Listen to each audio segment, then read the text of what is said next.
Bem-vindos. Esta é uma nova história para si. Há muito que vivo com outra, contigo ficava só por pena, disse o marido durante um jantar de família. Leonor apenas sorriu calmamente e pediu-lhe que não se apressasse. E quando ele descobriu o que o esperava do outro lado da porta, antes de começarmos, partilhe conosco de onde nos acompanha. Desfrute da história. A pequena vila onde Leonor viveu toda a sua vida situava-se numa curva de um velho rio, onde outrora existira um grande porto fluvial. Agora, da antiga azáfama restavam apenas os guindastes enferrujados na margem distante, dois rebocadores que arrastavam batelões de areia e um cais de madeira onde, no verão, ainda atracava um pequeno barco com veraneantes. A vila era daquelas onde todos se conhecem, se não pelo nome, pelo menos pela rua, onde de manhã as velhotas de lenço à cabeça se sentam nos bancos à porta dos prédios, e à noite as pessoas caminham lentamente pela rua principal com sacos de rede da mercearia, o girassol. No inverno, o nevoeiro úmido e persistente demorava a levantar. Na primavera o rio transbordava e inundava as hortas mais próximas da água. No verão, cheirava a pólen dos plátanos e a bolos saídos das janelas abertas. No outono, um cheiro silencioso a folhas úmidas e a fumo das lareiras a lenha cobria tudo. Leonor vivia num prédio de 5 andares na Rua da Barca, num apartamento de 3 assoalhadas no segundo andar. A sua entrada era limpa, com chinelos de casa às portas dos vizinhos e um vaso de sardinheiras no parapeito da janela entre os andares. Os vizinhos sabiam que, se precisassem de algo, a Leonor abria a porta. Se te esquecesses das chaves e esperasses pelo marido do trabalho, podias sentar-te na sua cozinha a beber um chá. Se não tivesses com quem deixar uma criança por um par de horas, a Leonor tomava conta. Se o sal ou um ovo acabassem a meio de um cozinhado, ela tinha sempre. Se a velhota do terceiro andar caísse e não se conseguisse levantar, a Leonor era a primeira a chegar com um calmante e não saía até a ambulância chegar. Na entrada do prédio chamavam-lhe a nossa Leonorzinha, embora já tivesse quase 60 anos. Fisicamente, era uma mulher robusta e serena, com cabelos espessos onde as madeixas grisalhas desciam em riscas direitas desde as têmporas. O seu rosto era simples e bondoso, com finas rugas nos cantos dos olhos, como se semicerrasse os olhos ao sol com frequência, embora na verdade sorrisse muitas vezes para os filhos dos outros. Vestia-se de forma modesta e escura. Um casaco de malha quente e arrumado, uma saia abaixo do joelho, sapatos baixos e confortáveis, perfeitos para quem passa o dia inteiro de pé ao pé do fogão. No mercado, todos os talhantes e vendedoras de legumes a conheciam, e cada um tentava guardar-lhe as melhores asas de frango ou um molho de coentros mais viçoso. Ela não regateava com ninguém, não discutia, não fazia barulho, apenas dizia: "Obrigada, Maria, obrigada, Joaquim", e seguia o seu caminho com o saco pesado na mão. Leonor trabalhava na cantina da escola número 3, aquela que ficava atrás do velho jardim com o monumento. Trabalhava lá há mais de 20 anos, desde que ela própria deixara de acreditar que algum dia conseguiria quebrar o seu próprio silêncio. De manhã, chegava às 6, abria a pesada porta de ferro das traseiras com a sua chave, vestia a bata e a touca brancas, lavava as mãos até aos cotovelos com água gelada, porque o esquentador só era ligado às 8, e começava a preparar a massa. Os seus pastéis de massa tenra, as suas empadas de galinha e os seus folhados de maçã eram conhecidos em toda a vila. As crianças mais novas nem sequer diziam: "Vamos à cantina". Diziam: "Vamos à tia Leonor". E quando um dos miúdos deixava cair o tabuleiro, ou partia um copo durante o intervalo, encolhendo a cabeça assustado, a Leonor saía de trás do balcão, limpava as mãos ao avental e dizia baixinho: "Não chores, pequeno. Vidro partido dá sorte. Olha, no ano passado entornei um garrafão de sumo pela cozinha toda e, como vês, ainda estou viva". O miúdo parava de chorar e fungava, enquanto a Leonor já lhe trazia outra dose de sumo. Porque, como se pode deixar uma criança ir com fome? Procuravam-na com joelhos esfolados, com uma nota má no caderno que tinham medo de levar para casa, com o primeiro amor sobre o qual não podiam falar à mãe, com um gorro perdido, com raiva da professora, com um casaco rasgado. A Leonor ouvia a todos. Não denunciava ninguém. Não dava sermões a ninguém. Dava simplesmente uma chávena de chá quente, um pedaço de pastel e um "então, conta lá baixinho". E a criança contava. E depois ia-se embora menos desolada do que tinha chegado. Os professores riam-se e diziam à subdiretora que a Leonor na cantina era mais útil do que metade dos psicólogos da escola juntos. A subdiretora concordava, mas acrescentava que, como a Leonor não tinha filhos seus, apegava-se aos dos outros. Os professores acenavam. Toda a gente na vila sabia que a Leonor não tinha filhos. Sabiam, mas nunca falavam sobre isso na sua presença. Era uma daquelas regras não escritas das pequenas vilas, onde a compaixão se transmite não por palavras, mas por olhares. A sua casa era como ela, silenciosa, limpa, simples. Na cozinha, pendia um relógio de pêndulo ao qual era preciso dar corda todas as manhãs.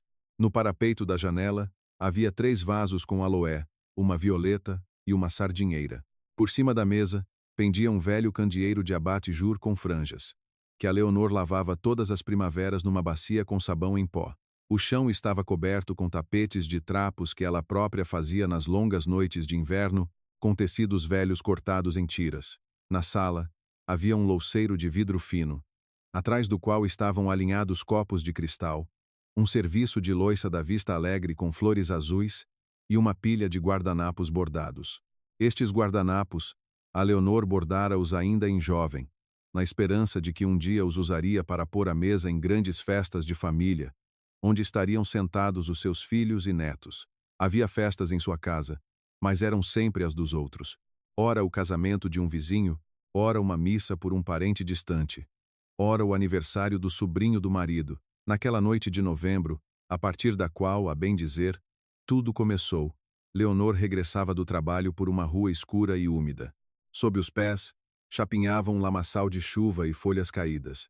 Os candeeiros de rua acendiam um sim, um não, e à sua luz amarela dançavam os primeiros flocos de uma chuva fria.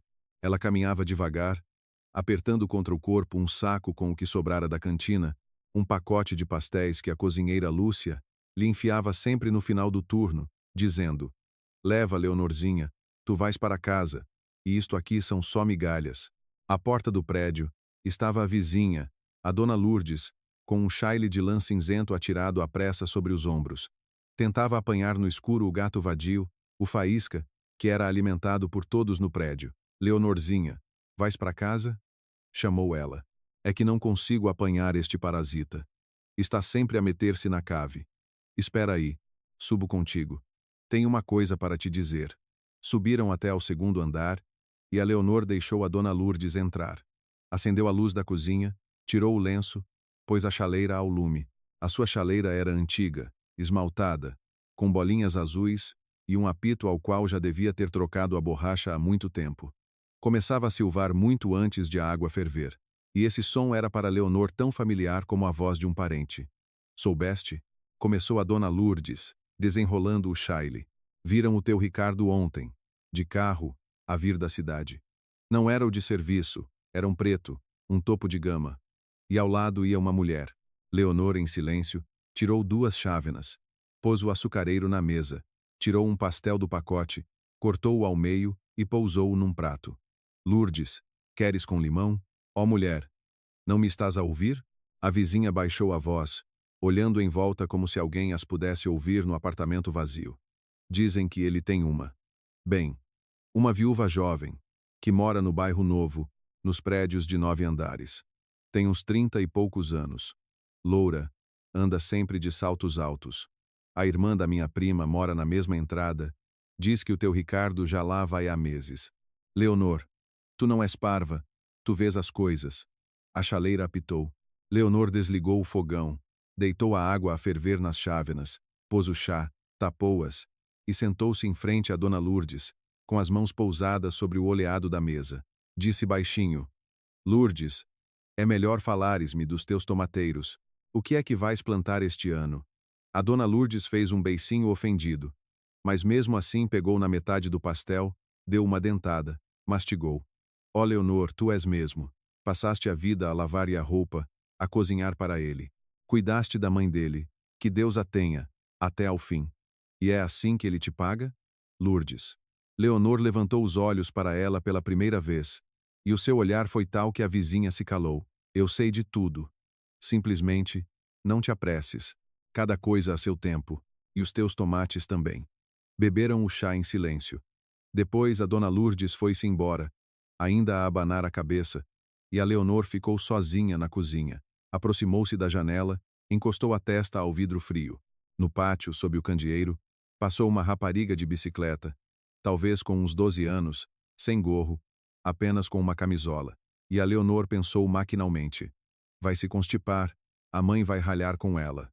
Depois, pensou que ela própria não tinha ninguém a quem ralhar por andar sem gorro. Ela já sabia da viúva há muito tempo. Não porque o andasse a vigiar. Simplesmente, uma mulher que vive mais de 30 anos ao lado do mesmo homem, vê essas coisas antes de elas se tornarem óbvias. Viu como o marido começou a ter camisas novas, que não a deixava passar a ferro, mas que levava à lavandaria. Viu como, por vezes, a roupa dele trazia um cheiro a perfume doce e estranho, não o seu suave de alfazema, mas algo pesado, floral, atalcado. Viu como ele, à noite, começou a sair frequentemente para apanhar ar, regressando 2 horas depois e lavando as mãos demoradamente na casa de banho. Viu que ele tinha deixado de a olhar nos olhos, e viu também há quanto tempo ele tinha deixado de ser a pessoa ao lado de quem ela se sentia quente. Mas um dia, sentira. Lembrava-se de como se tinham conhecido, num baile na coletividade dos pescadores. O Ricardo era, na altura, esguio, de cabelo escuro, com um sorriso que fazia os joelhos das raparigas fraquejar. Foi o primeiro a aproximar-se dela. Pediu-lhe para dançar uma valsa. E ela, de tão envergonhada, agarrou-se ao ombro dele com tanta força que depois teve vergonha de levantar os olhos. Casaram-se 1 ano depois. Viveram primeiro em casa da mãe dele, uma pequena casa na Rua do Porto, dormindo num quarto de passagem, atrás de um biombo. A sogra, Antônia, desde o início olhou para Leonor como algo temporário na vida do filho. Era demasiado calada, de uma família demasiado simples, sem bons contactos nem dote. Leonor sentia isso, mas aguentava. Na altura, acreditava que o amor venceria tudo. O feitio da sogra, a falta de espaço, os sussurros do outro lado da parede. 2 anos depois engravidou. Ricardo ficou radiante, ruidosamente, como costumava ficar com tudo. Logo no primeiro fim de semana, comprou-lhe meio quilo de tangerinas e uma lata redonda de chá inglês com um navio desenhado. Dava-lhe daquele chá de manhã, acariciava-lhe a barriga e dizia que iam ter um filho sem falta, porque na família dele todos os primogênitos eram rapazes. Leonor sorria em resposta e não dizia nada. Por alguma razão, ela soube desde o início que teria uma menina e começou, às escondidas, a tricotar um gorrinho, não cor-de-rosa, como todos aconselhavam, mas azul com uma borda branca. Detestava cor-de-rosa. Achava-o enjoativo, e o azul parecia-lhe a cor do céu, a cor de uma esperança tranquila. A Ricardo, Leonor não contou do gorrinho. Ele esperava um filho, e ela não queria discutir antes do tempo. Que ele esperasse à sua maneira, que ela esperaria a sua. Sobre o que aconteceu a seguir, Leonor não falou com ninguém em 30 anos, nem com a dona Lourdes, nem sequer consigo mesma, quando ficava sozinha na cozinha à noite com uma chávena de chá frio.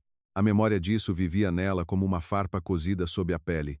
Não se via, mas a cada movimento descuidado lembrava-se dela com uma dor surda e constante. E foi assim. O parto começou 2 semanas antes do previsto. Lá fora, caía uma chuva fria e cinzenta, igual à de hoje. Ricardo levou-a à maternidade do hospital distrital, num carro emprestado, pois na altura não tinham um, e ele pedira um velho Opel a um amigo. A estrada estava esburacada, o carro tremia, Leonor contorcia-se com as contrações, e Ricardo repetia: "Aguenta, Leonorzinha, aguenta, já falta pouco." Ela, na altura, acreditou em cada palavra dele. Na maternidade, levaram-na imediatamente para a sala de partos. O que aconteceu a seguir? Ela lembra-se em fragmentos. Uma luz forte no teto, vozes ríspidas de alguém, o cheiro a álcool e lixívia, os azulejos brancos, o seu próprio gemido que parecia não ser seu, mas de outra mulher. Lembra-se de ter perdido a consciência várias vezes. Lembra-se de, através de um nevoeiro, ter ouvido um guincho fino, curto, fraco, como o miar de um gatinho do outro lado da porta. E lembra-se de como esse guincho se interrompeu e de como começaram a falar rapidamente por cima dela. E alguém levou algo pequeno, enrolado num pano, para a sala ao lado. Depois, ela mergulhou num sono profundo por muito tempo. Quando recuperou a consciência, já era noite. Tinham-na transferido para uma enfermaria de 4 camas. Mas as outras 3 camas estavam vazias. Por cima dela, ardia uma lâmpada fraca numa grade de arame. Ao lado da cama, num banquinho, estava sentado Ricardo. O seu rosto estava cinzento, encovado, com a barba por fazer. Segurava a mão dela nas suas, acariciando as costas da mão com o polegar, e estava em silêncio. Ricardo chamou Leonor com a voz seca. Onde? Ele não levantou os olhos de imediato, mas quando os levantou, ela viu neles algo que nunca tinha visto antes. E um frio percorreu-lhe o corpo, antes mesmo de ele conseguir abrir a boca. Leonorzinha, disse ele baixinho, ela não sobreviveu. Nasceu muito fraquinha. Os médicos lutaram a noite toda. Não conseguiram. Leonor não gritou, não chorou. Apenas fechou os olhos e pensou que devia estar a sonhar, que agora ia acordar e ao seu lado estaria um pequeno embrulho. E desse embrulho sairia uma mãozinha minúscula, e essa mãozinha agarrar-se-ia ao seu dedo. E tudo ficaria bem. Mas ela não acordou. Ficou de olhos fechados 1 hora, 2, 3. Ricardo continuava a acariciar-lhe a mão e a sussurrar que eram jovens, que ainda teriam outros filhos, que era preciso continuar a viver, que não se podia perder agora. Deram-lhe alta da maternidade 10 dias depois. Ricardo veio sozinho, no mesmo Opel emprestado. Trouxe-lhe ao quarto um casaco escuro e um lenço quente. Ajudou-a a vestir-se, amparou-a pelo cotovelo enquanto desciam as escadas gastas. Lá fora, caía uma chuva fria. No pátio da maternidade, outros pais felizes, com ramos de flores e balões, gritavam para as janelas dos andares de cima. Leonor passou por eles de cabeça baixa e Ricardo apressou-se a levar, lá para o carro, como se temesse que alguém a reconhecesse. Em casa, ele pôs a chaleira ao lume, descalçou-se, foi para o quarto. Leonor tirou o casaco, pendurou-o num cabide e, sem se descalçar, caminhou lentamente pelo corredor até lá, até ao pequeno quarto no fundo, que os dois tinham preparado durante quase todo o outono. Abriu a porta. Lá dentro, tudo estava como tinham deixado. O berço de madeira branca com grades trabalhadas junto à janela, um coelhinho de pano pendurado por um fio por cima, uma pilha de fraldas lavadas na cômoda, um pequeno candeeiro com um abate-jur amarelo no canto. Cheirava a madeira nova, e aquela limpeza especial que há nos quartos que esperam um bebê. Leonor ficou à porta, agarrada à ombreira, não entrou, puxou a porta suavemente e fechou-a. Da cozinha, ouvia-se o apito da chaleira a ferver. Aquele quarto, ela nunca mais entrou nele. 1 semana depois, Ricardo desmontou tudo sozinho, levou o berço para um primo cujo filho acabara de nascer. As fraldas, deu-as a alguém. O coelhinho, deitou-o fora. A caixa com as roupas de bebê que Leonor tinha juntado durante a gravidez, com as camisolinhas, os gorros, o gorrinho azul, uma camisola de malha por acabar, Ricardo também a levou para algum lado. Disse que a tinha entregado num orfanato, para que as coisas tivessem uso, para que não ficassem ali como um peso morto a rasgar-lhe o coração. Leonor, na altura, acenou. Não tinha forças para discutir, não tinha forças para nada. Parecia ter-se petrificado por dentro. E essa petrificação, com os anos, não desapareceu, apenas se cobriu com uma crosta lisa e serena da sua vida cotidiana. Não tiveram outros filhos. Os médicos disseram que, depois daquele parto, não era aconselhável arriscar, que o útero estava danificado, que outra gravidez poderia acabar mal. Ricardo, a princípio, consolava, prometia que ela sozinha lhe bastava. Depois deixou de a consolar. Depois, em raros momentos de raiva, começou a atirar frases curtas, que a casa era demasiado silenciosa, que os miúdos dos vizinhos corriam para ela com mais vontade do que para as próprias mães, que uma mulher sem filhos envelhece depressa na alma. E Ricardo, entretanto, subia na vida. Primeiro tornou-se contramestre, depois chefe de secção, e depois chegou a chefe do departamento de logística de todo o porto. Começou a ter fatos caros, sapatos de cabedal, viagens de trabalho à capital do distrito e, mais tarde, a Lisboa. Começaram a chamar "Lo Senhor Ricardo". De manhã, passava longos momentos em frente ao espelho da entrada, a ajeitar a gravata. E a Leonor parecia-lhe que ele não olhava para si mesmo no espelho, mas para o homem que queria ser e que quase se tinha tornado. Em casa, estava cada vez mais irritado. Não gostava quando a cozinha de Leonor cheirava a cebola frita. Dizia que depois o fato precisava de ir à lavandaria. Não gostava quando os filhos dos vizinhos iam lá à casa. Franzia o sobrolho e dizia: outra vez a vizinhança toda aqui metida. Não gostava quando ela ficava à conversa com a amiga Lídia na cozinha, a beber chá, resmungando que eram conversas de comadres, que lhe davam dores de cabeça. Leonor adaptou-se. Fritava a cebola quando ele não estava em casa. Os filhos dos vizinhos só podiam entrar até ele chegar. Com a Lídia, começou a encontrar-se em casa dela. E mesmo assim, durante muito tempo, ela ainda esperou que aquilo passasse, que o Ricardo se cansasse dos seus fatos, se acalmasse, se lembrasse de como, em jovens, iam os dois para a margem do rio ver os últimos barcos partir. Ele não se lembrou. A cada ano que passava, tornava-se mais estranho. E Leonor habituou-se a isso, tal como nos habituamos ao barulho surdo das obras do vizinho do lado. Irrita. Mas o que se há de fazer? A casa é a mesma. Naquela noite de novembro, afastando-se finalmente da janela, ela foi ao quarto, abriu a gaveta debaixo da cômoda e tirou de lá uma pequena caixa de lata de biscoitos. Na caixa estavam os seus verdadeiros tesouros. A pulseira de papel da maternidade com o seu apelido e a data. Um pequeno postal de felicitações da Lídia daquele ano, escrito com tinta desbotada, uma camisolinha de lã branca por acabar, com as agulhas ainda espetadas na carreira incompleta, e uma fotografia de Ricardo daquela época, jovem, com uma camisa clara e um cigarro no canto da boca. Leonor olhou longamente para a fotografia, depois guardou tudo cuidadosamente, fechou a caixa e colocou-a no fundo da gaveta, debaixo de uma pilha de camisolas de inverno. Ela ainda não sabia que, muito em breve, teria de abrir aquela caixa novamente. E que, no momento em que levantasse a tampa, toda a sua vida anterior, serena e tranquila, se partiria ao meio, como o esmalte velho da sua chaleira azul às bolinhas.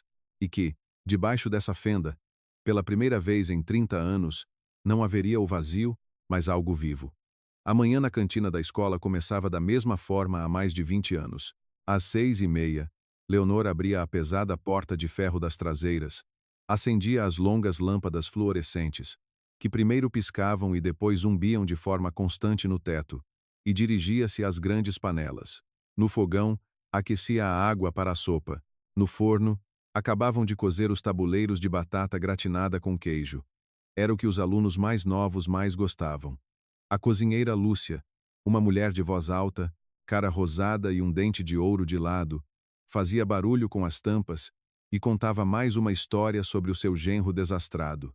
Leonor ouvia com um ouvido, acenava com a cabeça, mexia, salgava, tapava. Pelas 10 horas, começava o primeiro grande intervalo. Uma horda de alunos mais novos invadia a sala com um estrondo, e de repente ficava tão barulhento como numa estação de comboios. Alguém deixava cair um tabuleiro, alguém chorava por um copo de sumo partido, alguém passava à frente na fila e recebia logo um leve puxão de orelhas de um aluno mais velho. Leonor estava ao balcão, a servir o segundo prato, sorrindo a cada um. E com aquele seu sorriso, até os rapazes mais turbulentos pareciam, por uns segundos, crianças normais. No dia em que tudo começou, era uma quarta-feira normal. Lá fora o céu estava baixo e cinzento. Na cantina, cheirava a cebola frita e a leite queimado do recipiente ao lado, onde se fazia o cacau. Leonor tinha acabado de servir o primeiro turno e sentara-se num banco, numa mesa ao fundo, para beber o seu chá no intervalo. Tinha o chá num frasco de vidro com tampa. Trazia-o de casa, porque o da escola parecia-lhe demasiado fraco. E foi então que ela entrou, uma mulher alta, de uns 30 anos, com um casaco azul escuro e um longo cachecol de lã enrolado ao pescoço. O cabelo escuro estava preso num rabo de cavalo baixo e desalinhado. O rosto pálido, sem maquilhagem, o que fazia sobressair ainda mais os grandes olhos escuros e uma pequena cicatriz branca na têmpora, fina como um fio. Parou à porta, olhou para a sala, viu a Leonor e dirigiu-se diretamente a ela. Caminhava devagar, como se cada passo lhe custasse. Desculpe, disse ela em voz baixa, parando junto à mesa. A senhora é a Leonor Terêncio? Leonor levantou os olhos. No peito, nada tremeu, nada estremeceu.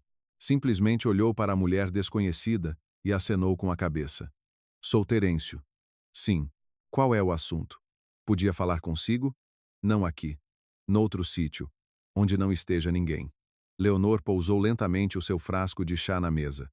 Havia algo na voz daquela mulher que lhe deixou um frio e um silêncio por dentro, como acontece num quarto antes de uma notícia terrível. Levantou-se, acenou a Lúcia por cima do ombro, como quem diz volto em 5 minutos, e foi para a mesa do canto, junto à janela, onde normalmente ninguém se sentava porque entrava corrente de ar. Sentaram-se uma em frente à outra. Lá fora, os ramos nus de um plátano baloiçavam lentamente.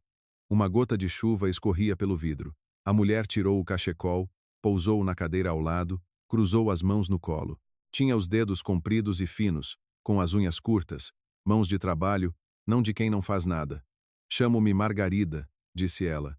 Margarida Miguel, sou enfermeira, trabalho no conselho vizinho, na ambulância. Muito prazer. Leonor cruzou as mãos da mesma forma no colo. Estou a ouvi-la. Margarida fez uma pausa.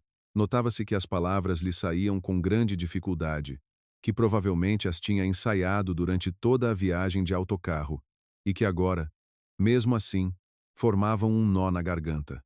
Dona Leonor Terêncio, eu compreendo que posso estar enganada.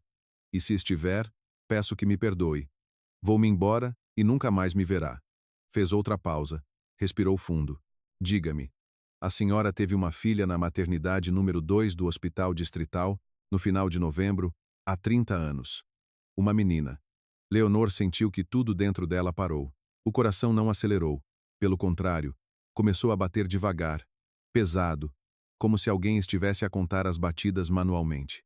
Baixou os olhos para as mãos e viu que a colher, que tinha pegado maquinalmente da mesa, estava torta na sua palma. A colher escorregou e tilintou na mesa. A minha filha morreu, disse Leonor em voz baixa. A minha menina morreu na maternidade há 30 anos. Foi o meu marido que me disse. Eu sei o que lhe disseram. Margarida olhava diretamente, sem desviar o olhar, e naqueles olhos escuros, não havia triunfo nem pena. Apenas uma dor silenciosa e há muito suportada. Não a quero chocar com nada agora. Só quero que veja uma coisa. Se disser que não é seu, eu vou-me embora. Inclinou-se, abriu a mala aos seus pés e tirou de lá algo embrulhado num lenço branco e limpo. Pousou o embrulho na mesa, desdobrou-o. Na mesa, entre o saleiro e um copo deixado por alguém, estava um pequeno gorro de bebê, azul, de malha, com uma borda branca na extremidade e 2 atilhos. Uma parte da borda estava tricotada de forma ligeiramente torta, no sítio onde Leonor, uma vez, se distraiu com uma batida à porta e falhou um ponto. Leonor não disse nada. Estendeu a mão muito lentamente, como se o gorro pudesse desaparecer se movesse demasiado depressa. Pegou nele com 2 dedos, aproximou-o. Esfregou a lã com o dedo, era a mesma, ligeiramente áspera, barata, da que se vendia na retrosaria da esquina. Virou-o. Do avesso, junto à costura, havia um pequeno nó que ela, na altura, não conseguiu esconder bem e se zangou consigo mesma pela falta de cuidado. Onde arranjou isto? A voz de Leonor tornou-se estranhamente neutra, como se fosse outra pessoa a falar. Este gorro estava em mim quando me foram buscar à maternidade. Margarida falava muito baixo. A minha mãe adotiva guardou-o. Guardou-o a vida toda. Antes de morrer, deu-me a caixa e disse que eu devia saber a verdade. Leonor pousou o gorro de volta no lenço. Com cuidado, como se fosse um pássaro vivo. Depois cruzou as mãos no colo, porque não sabia o que fazer com elas. Olhou pela janela. A mesma gota continuava a escorrer pelo vidro, só que agora outra se juntara a ela. Conte-me, disse Leonor, sem virar a cabeça. Conte-me tudo, desde o início, mas devagar. Não estou a raciocinar muito depressa agora. Margarida acenou, apertou os dedos. Fui criada pela família de Miguel Pedro e Gabriela Ivone Ornelas, numa cidade a 200 quilômetros daqui. O meu pai era camionista. A minha mãe era enfermeira num centro de saúde. Eles amavam-me muito. Muito. Passei a vida toda a pensar que era filha deles. Diziam-me. A mãe demorou muito a ter filhos. Os médicos encolhiam os ombros, mas depois acabou por acontecer. Tu apareceste e tudo ficou bem. Cresci com isso. Nunca duvidei. Fez uma pausa. Passou a mão pelo cachecol. O pai morreu quando eu tinha 23 anos. Do coração. A mãe, depois disso, ficou muito debilitada. E há um ano descobriram-lhe um cancro. Cuidei dela até o último dia. Como pude.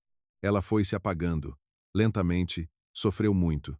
E, umas 2 semanas antes do fim, pediu-me para ir buscar uma caixa de sapatos velha que estava na arrecadação. Eu fui buscar. Ela abriu-a, e lá dentro estava este gorro, a pulseira da maternidade e um papel onde estava escrito, com a letra dela: Mãe, Terêncio Leonor, ano, mês, distrito. E também havia um documento. Não é abandono da mãe. Com a assinatura do pai. O apelido era o mesmo, Terêncio. Leonor expirou lentamente. O ar na cantina estava pesado. Cheirava a frito. Ao fundo do balcão, alguém fazia barulho com tabuleiros, mas a ela parecia-lhe que estava sentada no fundo de um poço e que os sons lhe chegavam através de uma espessa camada de água. A mãe chorava, continuou Margarida. Pedia-me para a perdoar. Disse que ela e o pai me queriam muito, que durante muito tempo não conseguiram ter filhos. E depois, uma enfermeira conhecida dela do hospital distrital disse-lhe que havia uma menina, de pais saudáveis. A criança era sã, simplesmente tinham-na abandonado. Foi o que lhe disseram, que simplesmente tinham abandonado, sem pormenores. Eles vieram, trataram dos papéis, levaram-me. O gorro estava em mim. A mãe tirou-mo, lavou-o e guardou-o na caixa. Disse, que fique guardado, nunca se sabe. E calou-se a vida toda, mas antes de morrer não conseguiu. Margarida calou-se. Leonor também ficou em silêncio por um longo tempo. Depois perguntou em voz baixa: E como é que me encontrou? Pelos papéis, pelo apelido, pelo distrito. Andei meio ano sem coragem de vir. Tinha medo de ser uma estranha para si. Tinha medo que a senhora mesma me tivesse abandonado, que a minha mãe não soubesse tudo. Tinha medo que tivesse a sua própria família, filhos, e que eu não lhe fizesse falta. Olhou Leonor diretamente nos olhos. Mas eu vim. Só para ver. Primeiro de longe. Andei 3 dias a rondar a escola. Vi-a sair à noite com o saco. Vi como as crianças a cumprimentavam. Pensei que, se me enganasse, a senhora me perdoaria. E se não me enganasse, então nós as duas precisávamos de saber isto. Leonor estendeu a mão, sem olhar, e encontrou na mesa o seu frasco com o chá já frio. Deu um pequeno gole. O chá estava frio, com um sabor metálico da tampa. Pousou o frasco de volta. Margarida Miguel, disse ela com firmeza. Preciso de ir para casa agora. Não consigo continuar a falar aqui. Dê-me o seu telefone. Eu ligo-lhe hoje à noite. Prometo. Margarida tirou da mala um pequeno papel, preparado de antemão, com o número, e pousou-o à frente de Leonor. Depois, hesitando, embrulhou cuidadosamente o gorro de volta no lenço e empurrou o embrulho na direção de Leonor. Tome, é seu. Leonor pegou no embrulho com as 2 mãos, apertou-o contra o peito, como se pega em algo muito frágil, e levantou-se da cadeira. As pernas mal a sustentavam, mas sustentavam. Foi até a despensa. Disse a Lúcia que se sentia mal, que ia para casa mais cedo. Lúcia exclamou. Bateu palmas. Foi logo buscar um calmante. Leonor recusou, trocou de roupa, vestiu o casaco e saiu pelas traseiras. Foi a pé para casa. 20 minutos sob uma chuva fina e fria, pelas ruas conhecidas, passando pela farmácia, pela padaria, pelo parque infantil, que àquela hora estava vazio. Na sua cabeça, havia um vazio e, ao mesmo tempo, uma grande clareza. Não chorou. Não lhe faltou o ar. Não levou a mão ao peito. Apenas caminhou, apertando com força o embrulho no lenço. Em casa, a primeira coisa que fez foi descalçar-se, pendurar o casaco, ir ao quarto e tirar, debaixo da pilha de camisolas de inverno, a caixa de lata de biscoitos. Sentou-se com ela na beira da cama, abriu-a, pousou ao lado, no cobertor, o gorro que Margarida lhe tinha acabado de trazer, e tirou da caixa o que lá estava há 30 anos, a camisolinha branca por acabar, o postal da Lídia, a pulseira de papel da maternidade e a fotografia do jovem Ricardo. O gorro do lenço e a camisolinha da caixa estavam lado a lado. Eram da mesma lã, da mesma vida dela, de Leonor. Ficou muito tempo sentada a olhar para eles. Depois, pegou na fotografia do marido. O jovem Ricardo, de camisa clara e com um cigarro no canto da boca, Olhava para ela com um leve meio sorriso, confiante em si mesmo, no seu futuro, em como tudo na sua vida correria bem. Leonor olhou para aquele sorriso, e pela primeira vez em 30 anos, viu-o como ele realmente era. Viu como aquele mesmo sorriso estava à porta da maternidade, como aqueles mesmos lábios pronunciavam a palavra não sobreviveu, como aquela mesma mão, forte, lisa, com a aliança, levava para fora de casa a caixa com as coisas de bebê, para que Leonor nunca mais fizesse perguntas. Lembrou-se de como a mãe de Ricardo, Antônia, até ao dia da sua morte, não a olhava nos olhos quando o assunto eram crianças. Como uma vez, numa missa por uma parente distante, a sogra, depois de beber 2 cálices de aguardente, lhe apertou de repente o pulso com força e disse: Leonorzinha, perdoa-nos. Nós, as mulheres, somos todas umas tolas. E calou-se logo a seguir, e durante o resto da noite evitou o seu olhar. Leonor, na altura, pensou: a velha bebeu demais. Sabe-se lá o que lhe anda na cabeça. Perdoar pelo quê? Pela recepção fria, pelas críticas constantes. Na altura, parecia ser por isso. Agora, ela sabia que não era por isso. Lembrou-se de como Ricardo, depois de ela ter voltado da maternidade, desmontou tudo, levou tudo, deu tudo, sem ela saber. Na altura, parecia que a estava a poupar, que não queria que ela visse as coisas de bebê. Agora ficou claro, estava a apagar os rastros. Não havia lágrimas. Dentro dela, havia algo mais terrível do que as lágrimas. Uma fúria silenciosa, fria e controlada. Não daquelas que partem a loiça. Daquelas que se sentam em silêncio e juntam as peças, como se montassem os ossos de um esqueleto disperso, para finalmente ver que animal estava guardado no seu armário. Ao fim da tarde, Leonor telefonou a Margarida. Combinaram encontrar-se no sábado, no pequeno café junto ao cais, onde antes havia uma cantina para os barqueiros, e agora tinham posto 4 mesas e faziam crepes. No sábado, Leonor chegou primeiro, sentou-se junto à janela. Lá fora, a água cinzenta do rio corria lentamente. 2 homens consertavam um barco velho no cais.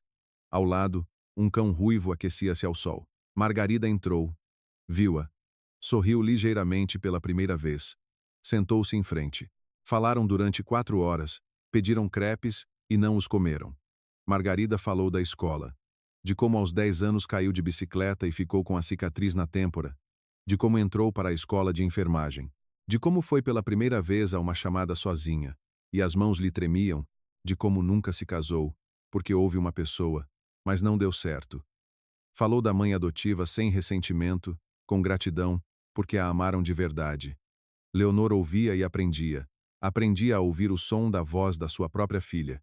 Aprendia a olhar para os olhos escuros nos quais, se olhasse com atenção, de repente via a sua própria mãe, a mesma dobra pesada na pálpebra superior, a mesma covinha na base do nariz.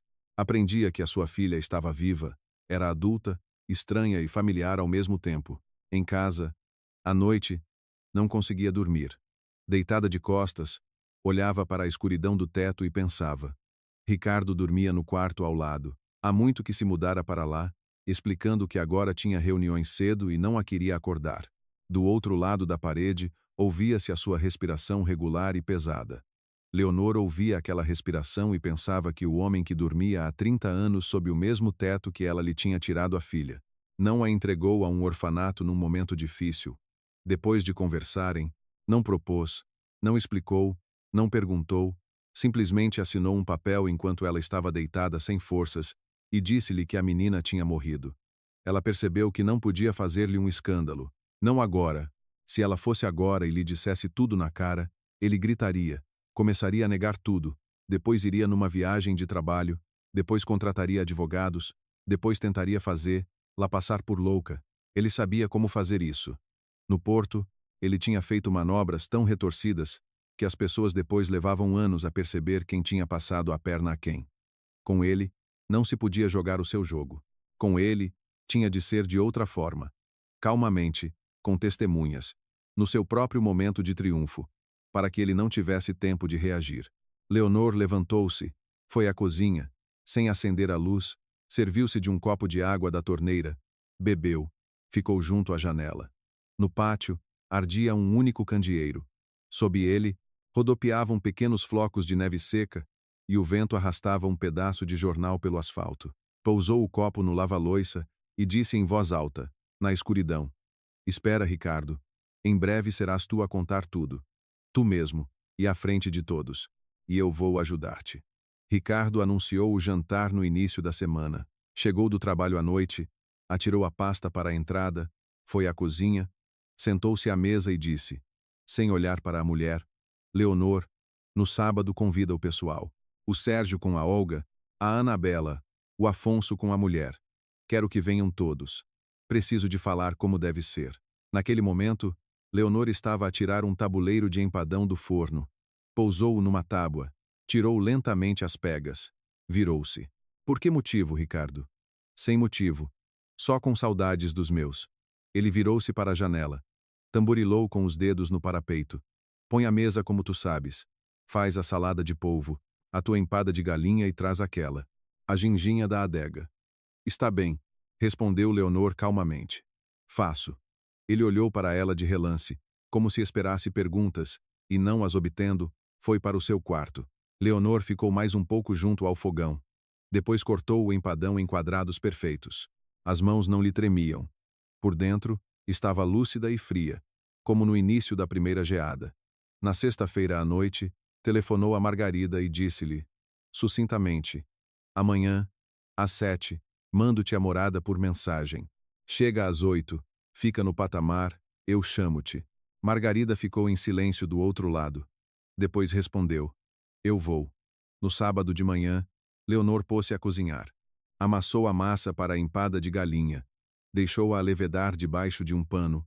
Cozeu polvo, batata e pimentos para a salada. Abriu um frasco de azeitonas. Arranjou-as numa travessa comprida com rodelas de cebola e um raminho de salsa por cima. Tirou do louceiro o serviço da Vista Alegre com as flores azuis, que só usava uma vez por ano, limpou cada prato com um pano limpo. Tirou 6 copos de cristal. Estendeu na mesa a toalha bordada, aquela que tinha bordado ainda em jovem. Colocou os talheres, pôs no centro da mesa um pequeno ramo de crisântemos que comprara de manhã no mercado a tia Tânia. Às 6 horas, abriu o roupeiro, tirou um vestido azul escuro com um colarinho branco, vestiu-o, olhou-se ao espelho. O rosto era o de sempre. As madeixas grisalhas nas têmporas, as rugas nos cantos dos olhos. Apanhou o cabelo num coque baixo na nuca com um gancho simples. Colocou uma gota de água de colônia de alfazema atrás da orelha, de um frasco antigo.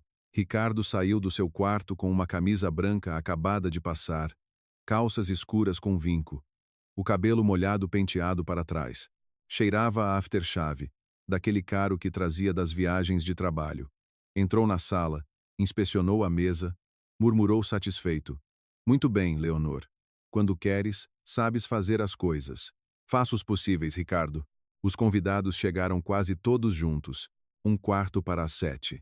O irmão de Ricardo, Sérgio, corpulento e ofegante, com uma camisola de malha grossa e um frasco de azeitonas na mão. A sua mulher, Olga, calada, de óculos, com um vestido castanho. A sobrinha, Anabela, magrinha, de calças de ganga e camisola, com um ramo de cravos para Leonor. O velho amigo de Ricardo, Afonso, barulhento, de cara vermelha, com 2 garrafas de brandy, e a sua mulher, Luísa, de calças e cabelo curto, sempre com ar de quem não está satisfeita com nada. Sentaram-se.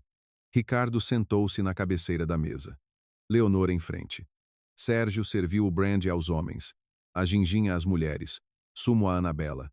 Afonso, como de costume, foi o primeiro a levantar-se. Bem, por este encontro, que nos juntemos mais vezes, que isto é só trabalho, trabalho. Beberam, petiscaram. Sérgio começou a contar qualquer coisa sobre o telhado novo da casa de campo. A Olga concordava. A Anabela comia em silêncio, olhando de vez em quando para o tio Ricardo, porque sentia que algo não estava bem. A Luísa pediu empada de forma exigente. Leonor levantou-se, cortou uma fatia, serviu-a, sentou-se de novo. Ricardo bebia pouco, não tocou na empada. Sentava-se na cabeceira da mesa, hirto, como numa reunião, e esperava. Leonor via-o a rodar o garfo nos dedos, a olhar de soslaio para o relógio por cima do louceiro, a pigarrear, conhecia-lhe aquela maneira. Era assim que ele se preparava para os discursos. Cerca de 40 minutos depois, quando as conversas à mesa acalmaram um pouco e o Afonso serviu a segunda rodada, Ricardo pousou o garfo, endireitou-se e bateu com a faca no copo. O som foi fino, desagradável. Amigos, família, não vos reuni por acaso. Quero dizer uma coisa importante à vossa frente, à frente das pessoas de quem gosto, porque considero que continuar a mentir não é honesto. Fez-se silêncio à mesa. Sérgio pousou o copo. A Olga segurou no braço da Anabela.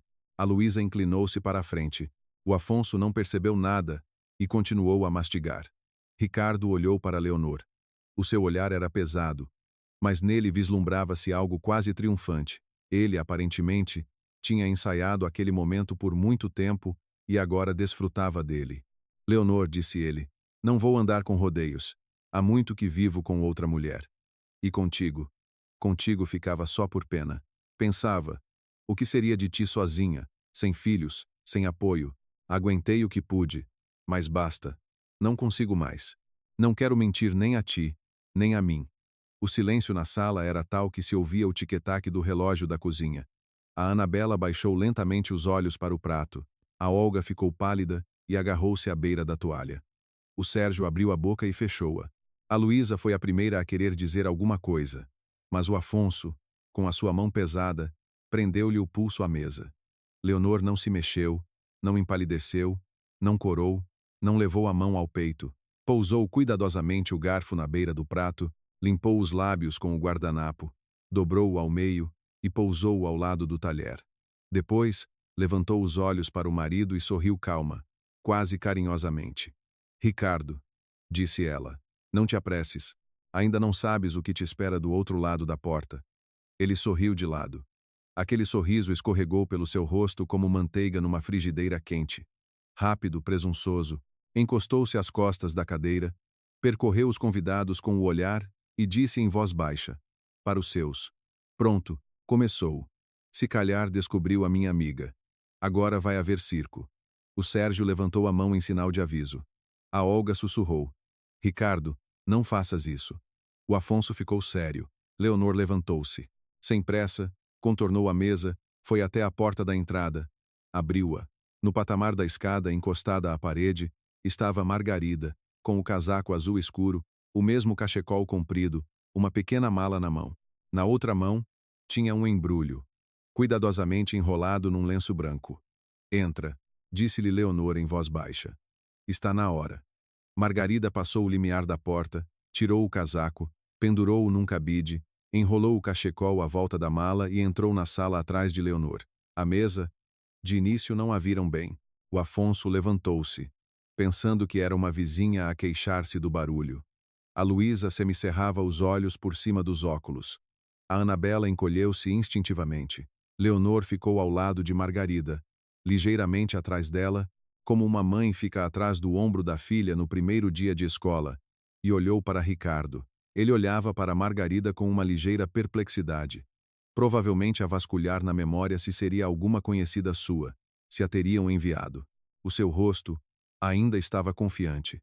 Margarida, em silêncio, deu um passo em frente, pousou o embrulho na beira da mesa, ao lado da travessa da empada, e desdobrou o lenço. Sobre o tecido branco, entre os copos e os pratos, estava um pequeno gorro azul com uma borda branca.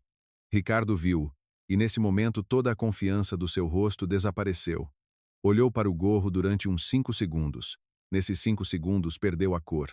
Primeiro, das bochechas, depois da testa, depois dos lábios, virou lentamente a cabeça para a mulher. Abriu a boca, fechou-a, abriu-a de novo. Não conseguiu emitir som. Apresento-te, Ricardo, disse Leonor calmamente. Esta é a nossa filha. Aquela que tu, há 30 anos, enterraste para mim. Na sala, ninguém se mexeu. O Sérgio estava de boca aberta. A Olga cobriu o rosto da Anabela com a mão, como se a protegesse de algo terrível. Embora a Anabela já não fosse uma criança, o Afonso baixou a cabeça pesadamente, como quem se envergonha de olhar nos olhos. A Luísa foi a única que se inclinou para a frente, avidamente, mas também não disse nada. Margarida tirou da mala uma pasta fina, abriu-a, pousou na mesa as cópias dos documentos, sem as atirar, sem as largar, cuidadosamente, como uma enfermeira dispõe os instrumentos antes de um penso. O antigo documento com a assinatura, a pulseira da maternidade, o registro da mãe adotiva. Não vim para me vingar, disse Margarida, em voz baixa, dirigindo-se mais aos convidados do que a Ricardo. Só quero que todos saibam que não sou um erro nem um fantasma. Estou viva. Chamo-me Margarida Miguel. Sou enfermeira. Há 30 anos, tiraram-me da maternidade com este gorro. A minha mãe, disseram-lhe que eu tinha morrido. Ricardo finalmente falou. A sua voz era estranha, rouca. Leonor, isto é um engano. Não é o que estás a pensar. E o que é que eu estou a pensar, Ricardo? Leonor não levantou a voz. Diz-me o que estou a pensar. A menina era fraca. Os médicos disseram. Sem cuidados especiais, não sobrevive. E nós, na altura, não tínhamos nada. Tu lembras-te? A minha mãe estava doente. Eu estava a começar. Ricardo, eu assinei para que pessoas boas a levassem, para que a curassem, para que ela tivesse uma oportunidade. Ricardo, eu não queria que tu sofresses a vida toda com uma criança doente. Tive pena de ti, Ricardo, pena de mim. A voz de Leonor finalmente subiu um pouco, e com aquele Ricardo baixo, ele calou, tiveste pena de mim. E agora, pelos vistos, também tinhas pena. A tua vida toda, afinal, foi feita de pena por mim. Que pena invejável a tua, Ricardo. Deu para uma casa inteira, para uma carreira, para fatos. O Sérgio finalmente se levantou. Ricardo, disse ele lentamente, e na sua voz havia algo que Leonor nunca tinha ouvido antes. Tu, a sério? Entregaste uma criança a estranhos? Ricardo virou-se bruscamente para o irmão. Sérgio, não te metas. Tu não sabes como foi. E não quero saber como foi, respondeu Sérgio com a voz abafada, e sentou-se de novo. Quero ir para casa. O Afonso levantou-se a seguir, pesado, desajeitado, pegou silenciosamente no casaco da mulher, que estava nas costas da cadeira. A Luísa quis protestar, mas ele disse secamente: Vamos. A Anabela chorava em silêncio, sem som, e as lágrimas caíam-lhe diretamente para o prato com a salada por comer. A Olga acariciava-lhe a cabeça. Ricardo percorreu a mesa com os olhos e percebeu que estava sozinho. Definitivamente e à frente de todos, sozinho. Leonor estava ao lado de Margarida e, pela primeira vez em toda a noite, falou alto, com firmeza, para que todos os que ainda estavam na sala ouvissem. Tu, Ricardo, disseste que vivias comigo por pena. E eu agora vou te dizer como foi na realidade. Tu vivias comigo por medo. Durante 30 anos, tiveste medo que um dia esta porta se abrisse e que a verdade entrasse e te olhasse na cara. Foi por isso que te agarraste a mim, porque ao meu lado era mais fácil mentires, porque uma mulher estranha, um dia, ia perguntar: Ricardo, por que é que não tens filhos teus? E o que lhe ias responder? Que os enterraste em papéis. Ricardo levantou-se, quis dizer alguma coisa. Não disse. Passou pela mesa, pelo Sérgio, por Margarida, não conseguiu olhar para ela. Desviou o olhar. Na entrada, demorou a calçar os sapatos, vestiu o casaco de lado, com uma manga mal posta. A porta atrás dele bateu, sem grande estrondo. Nem sequer teve forças para bater como deve ser. Na sala, ficaram o Sérgio e a Olga, a Anabela a chorar, a Leonor e a Margarida. O gorro azul continuava pousado no lenço branco, entre a empada fria e os copos por tocar. Ninguém lhe tocou. O Sérgio levantou-se pesadamente, aproximou-se de Leonor, pegou-lhe na mão de forma desajeitada com as suas mãos largas, disse com a voz rouca: Leonor, perdoa-nos, nós não sabíamos. Nós não sabíamos mesmo. Eu sei, Sérgio, respondeu Leonor em voz baixa. Eu sei. Depois, virou-se para Margarida, ficou em frente a ela, quis dizer alguma coisa. Não encontrou as palavras, apenas acenou com a cabeça, num gesto baixo, de velho, e foi para a entrada atrás da mulher e da sobrinha. Quando a porta se fechou atrás deles, o apartamento ficou completamente silencioso. Na mesa, ardia uma vela solitária num castiçal, que Leonor tinha acendido para enfeitar, no início da noite. A sua chama erguia-se, direita. Leonor olhou para Margarida. Margarida para ela. Nenhuma delas chorou.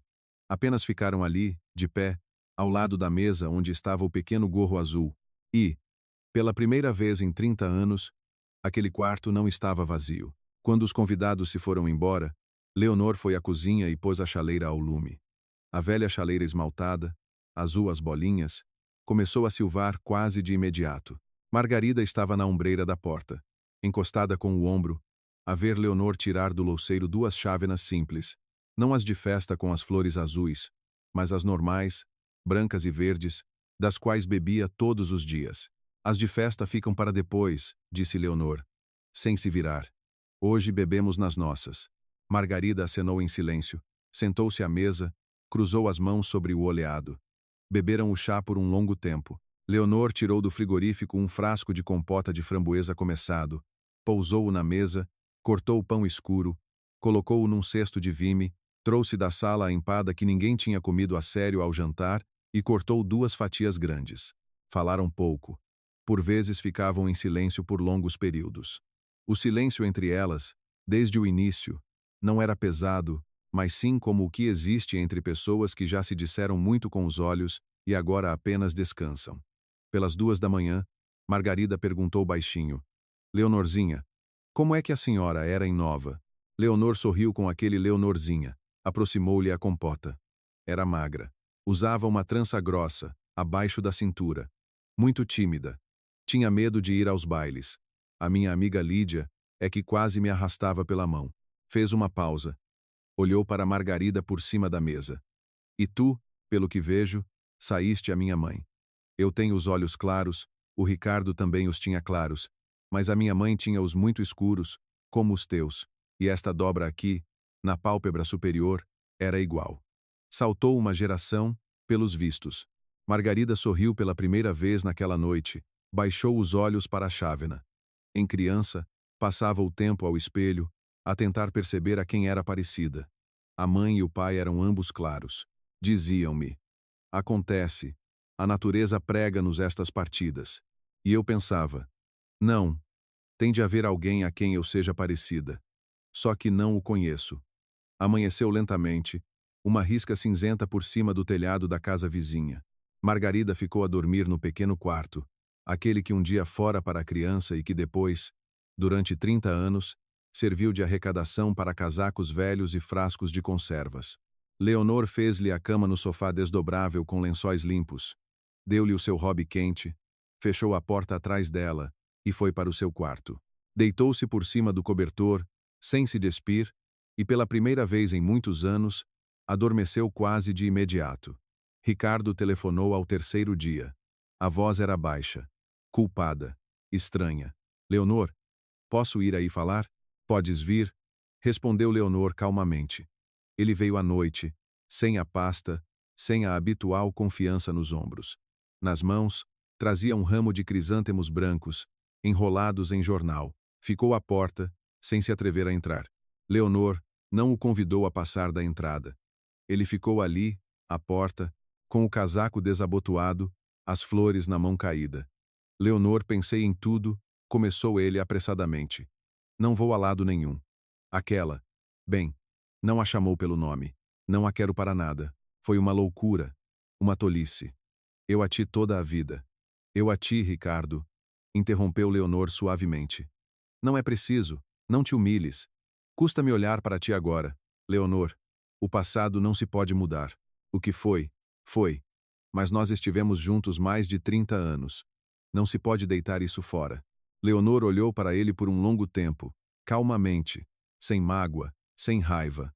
Como se olha para uma pessoa que se conhece de cor e a quem já não se deve nada. O passado, Ricardo, não se pode mesmo mudar. Nisso tens razão. Só que se pode deixar de viver ao lado de quem o roubou. Vou pedir o divórcio. Na segunda-feira, vou à conservatória tratar dos papéis. Ricardo ficou mais um pouco, a segurar as flores.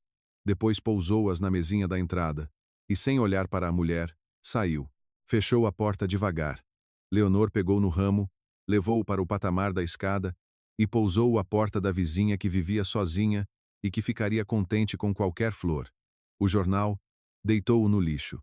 A vila começou a cochichar quase de imediato. No mercado, na banca da tia Tânia, onde Leonor comprava os crisântemos, as vendedoras começaram a desviar os olhos de forma demasiado ostensiva. Na padaria, Uma mulher do prédio ao lado demorou muito tempo a procurar moedas na mala para ter tempo de observar Leonor disfarçadamente. Na cantina da escola, a cozinheira Lúcia, na primeira manhã, andou a rondar, fazendo mais barulho com as tampas do que o habitual, e depois não aguentou. Sentou-se em frente e perguntou diretamente: Leonor, é verdade o que dizem? Que tens uma filha? Que apareceu. É verdade, Lúcia. E o teu Ricardo? O Ricardo já não é meu. Lúcia ficou em silêncio, com os lábios franzidos. Depois, levantou-se. Foi ao fogão, serviu 2 conchas de sopa, pousou um prato à frente de Leonor e outro à sua frente. Sentou-se. Come, Leonorzinha, e nem penses em emagrecer com o desgosto. Agora tens uma filha. Precisas de guardar as forças. A dona Lourdes apareceu logo no primeiro domingo, com uma tarte enrolada num pano de cozinha limpo. Sentou-se na cozinha, desembrulhou a tarte, cortou uma fatia grande para si e para Leonor, não fez perguntas desnecessárias. Disse apenas: Leonorzinha, tu naquele dia perguntaste-me sobre os tomateiros, e eu nem te respondi como deve ser. Pois bem, vou te contar tudo agora. Este ano decidi plantar coração de boi e também Xuxa. O Xuxa, claro, precisa de ser podado, mas em compensação aguenta até as primeiras geadas. E longa e detalhadamente falou sobre os tomates. Leonor ouvia, acenava com a cabeça, servia-lhe mais chá, e pela primeira vez em muitos dias, sentiu que algo dentro dela se soltava lentamente. Com Margarida, combinaram não ter pressa. Ela foi-se embora para sua terra 2 dias depois. Tinha turnos na ambulância, doentes para visitar. Combinaram telefonar-se à noite, e assim fizeram. Todas as noites, por volta das 9, o telefone de Leonor tocava, e do outro lado ouvia-se um simples: Sou eu. Como estás hoje? Leonor contava. Da cantina, da chuva, da lâmpada que mudaram na entrada do prédio, do gato faísca da dona Lourdes que se tinha voltado a envolver numa briga com um gato vadio. Margarida ouvia, por vezes ria-se baixinho, tapando a boca com a mão. Depois contava ela, do turno da noite, da avó com hipertensão a quem foi pela 3ª vez naquela semana, do neto que nasceu à vizinha do lado e que agora não deixava ninguém no prédio dormir. Começaram a visitar-se. Primeiro, Leonor ia à casa de Margarida aos fins de semana. Margarida vivia num minúsculo tisero no 4º andar, com uma varanda onde, durante todo o inverno, pendiam molhos secos de tomilho e hipericão. Leonor, na primeira visita, lavou-lhe as janelas, lavou as cortinas e fez a sua famosa empada. Margarida observava Leonor a tratar das coisas na sua cozinha. E uma noite, já tarde, quando Leonor se ia deitar no cadeirão desdobrável, disse-lhe baixinho da porta: Boa noite, mãe. Disse, e foi logo para o seu quarto, como se assustasse com a sua própria palavra. Leonor ficou deitada no escuro, a olhar para a fresta de luz debaixo da porta. Não chorou, apenas ficou ali, a ouvir o coração a bater no peito. Depois, Margarida começou a ir à casa de Leonor. Por um dia, por 2.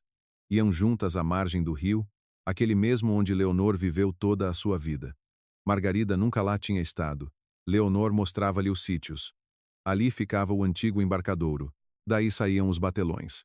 E naquele coreto, eu e o Ricardo. Um dia. Leonor hesitava, mudava de assunto. Margarida não insistia. Uma vez, na primavera, quando a neve já tinha derretido e um vento verdadeiramente quente soprava sobre o rio, estavam sentadas num banco junto à água. Margarida tirou da mala uma fotografia antiga, que Leonor nunca tinha visto. Na fotografia, uma menina de olhos escuros, com uns 5 anos, estava de pé, com um vestido aos quadrados, junto a uma árvore de Natal, a segurar um coelho de brincar na mão. Sou eu, disse Margarida. A minha mãe adotiva. Ela tirava boas fotografias. Tenho muitas. Leonor pegou na fotografia com cuidado, com 2 dedos, como daquela vez com o gorro azul. Olhou-a por um longo tempo. Depois, disse em voz baixa: Traz-mas todas. Eu ponho-as num álbum. Tenho um limpo no armário. Nunca colei uma única fotografia nele em toda a minha vida. Pensava. Depois. Pois bem, esperei. O divórcio foi rápido. Ricardo não compareceu. Enviou uma procuração. Deixou o apartamento a Leonor. Talvez a consciência lhe tenha pesado. Ou talvez tenha simplesmente percebido que já não podia viver naquela vila e se preparava para se mudar para a capital do distrito, mais perto do novo trabalho. Leonor não se interessou em saber para onde ele ia, nem com quem. Essa página da sua vida tinha sido virada. Uma noite de verão, no início de junho, Leonor limpou o roupeiro, arrumou as coisas velhas. No canto mais recôndito da prateleira de baixo, encontrou um embrulho. A camisolinha branca de lã fina por acabar, com as agulhas espetadas. Tinha estado ali 30 anos, intocada. Leonor sentou-se com ela na beira da cama, desdobrou-a. A lã estava amarelada nas dobras, mas ainda estava forte. As agulhas tinham perdido o brilho, mas não estavam enferrujadas. Tirou as agulhas. Com cuidado, ponto por ponto, começou a desmanchar. A lã escorria pelos seus dedos num fio ondulado, e Leonor ia enrolando-a num novelo. Primeiro pequeno, depois cada vez maior. A camisolinha desmanchou-se em cerca de 20 minutos. No colo de Leonor, estava um novelo de lã amarelada pelo tempo, mas viva. Levantou-se, foi à cozinha, pôs a chaleira ao lume, voltou ao quarto com uma chávena de chá, sentou-se junto à janela. Lá fora, estava claro, o dia era longo, de verão. Nalgum sítio no pátio, uns miúdos jogavam a bola, e ouvia-se o som surdo da bola a bater na parede metálica de uma garagem. Leonor pegou nas agulhas, montou a primeira carreira. As agulhas moviam-se nos seus dedos, as mãos lembravam-se. Não estava a tricotar uma camisolinha, estava a tricotar um cachecol, comprido, quente, simples, para uma mulher adulta de olhos escuros e com uma cicatriz na têmpora, que na sua cidade tinha sempre ventos frios de fevereiro vindos do rio. O telefone tocou quando Leonor já tinha umas 10 carreiras feitas. Pousou as agulhas, atendeu.